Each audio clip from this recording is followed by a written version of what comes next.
Do you know any presidential elector candidates? If so, send them this video. If not, please share it with someone who might.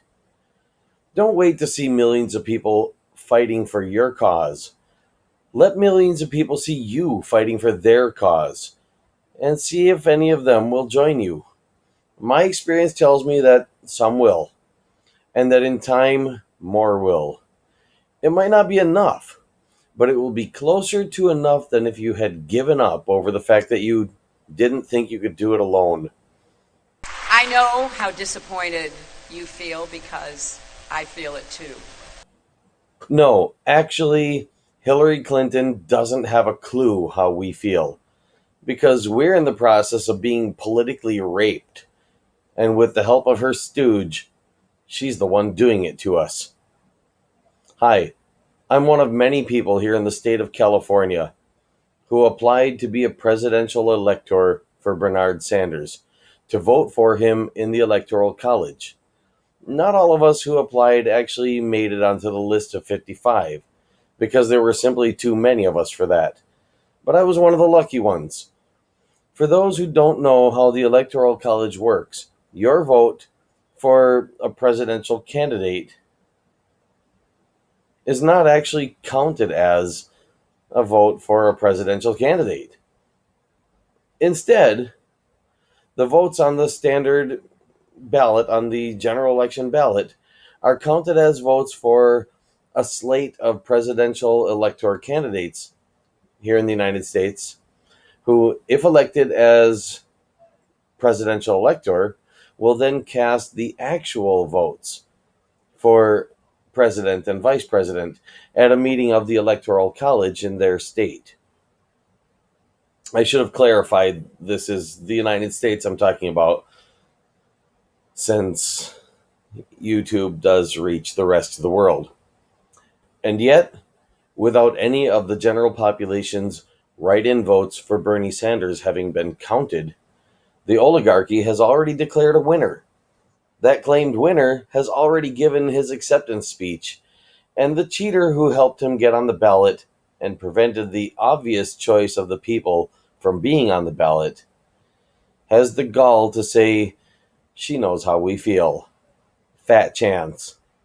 My candidate had to kiss her political ass to protect the platform he hoped would limit the damage she could do.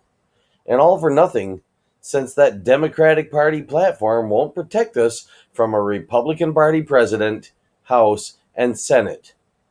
So, what can we do about it? We're being raped by the system. I would like to make a plea to Hillary Rodham Clinton's presidential elector candidates. She chose you, like she chose Donald Trump, to help her do her dirty work to the people of the USA. Here in the state of California, we presidential elector candidates for Bernard Sanders chose our candidate and not the other way around. So I'm asking you to consider doing likewise. When it comes time to vote in the Electoral College, if you feel that it's not fair that you're there in our place after Hillary cheated her way onto the ballot, consider casting your vote as we would have liked to. Or perhaps cast your vote for some other candidate who you feel the people really wanted.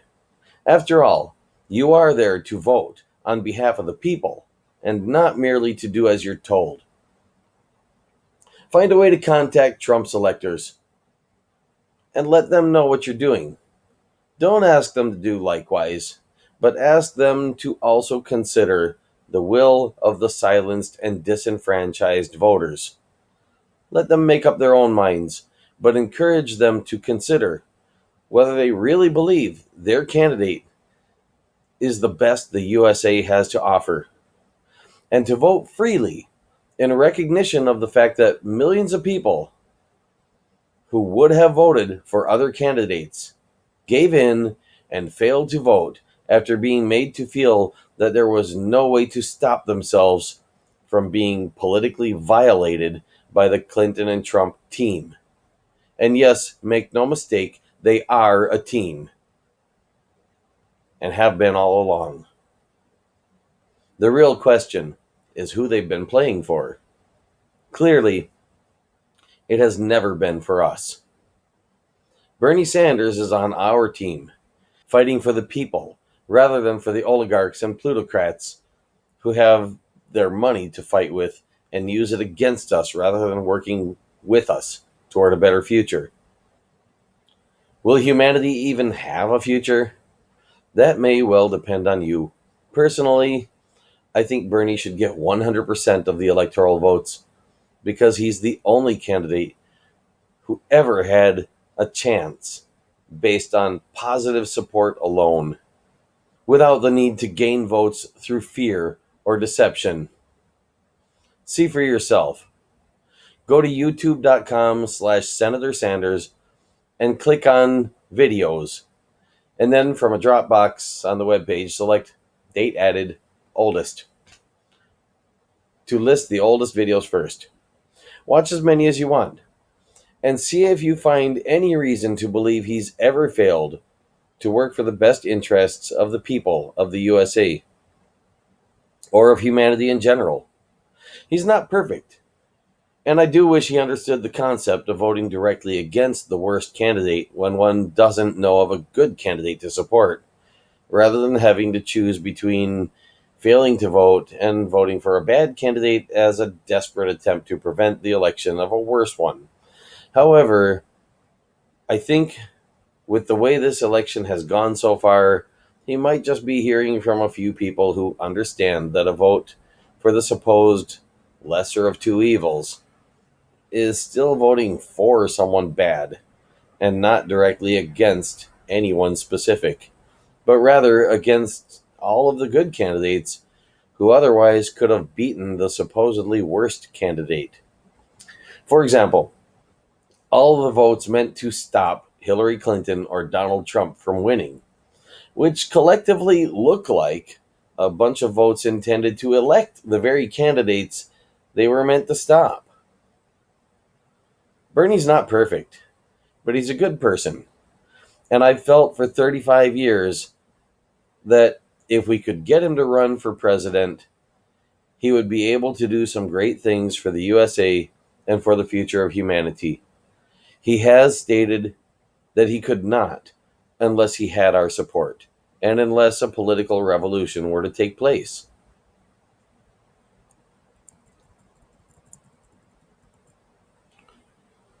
Do you want a political revolution so that Bernie or anyone else can get the things done that need to be done? Then revolt. But there's no need to do it violently if we can do it politically. And the Electoral College could be the key to making that happen. Sure, I expect many of the people chosen by Clinton and Trump are not on our side and will not be willing to help the people. But I also know that they are human beings and have an interest in seeing humanity thrive rather than perish. The presidential elector candidates for Hillary Clinton have nothing to lose, other than what little self respect they have left after supporting a cheater to their own detriment and ours. Casting their electoral votes for Bernie Sanders instead of Hillary Clinton should, at this point, at least ease their conscience a little bit. As for the presidential elector candidates for Donald Trump, only they know how they feel and whether any of them might choose to defend the people of the United States of America from Team Clump at the last possible moment and help us to elect the presidential candidate who has the support of pretty much everyone who knows anything about him, except for the worst of the oligarchs and plutocrats who wish to keep on oppressing the rest of us as they continue to destroy the sustaining environment of the only place we know of where humans can survive for more than a brief, hazardous visit. Join the political revolution. Help us make some positive change. Please. You don't see me waiting for millions of people in a big crowd around me. Don't you wait for it either. Bernie said, when millions of people stand together and fight, they win. He didn't mean you have to see millions of people standing together and fighting to make a positive difference. Be the person who makes it happen. Be one of the millions that fight together to make a positive change. Because in today's world, there might almost be enough and you not even be able to see it because they're working together through the internet or by cell phone or in any of various other ways and not marching through the streets. Imagine if all of us like me who are willing to do this on our own to try to make a difference, to try to get you to help us, we're all marching on the streets together. What would that look like? Just keep that image in your head and know that we are out here and we've got your back. Do you have ours?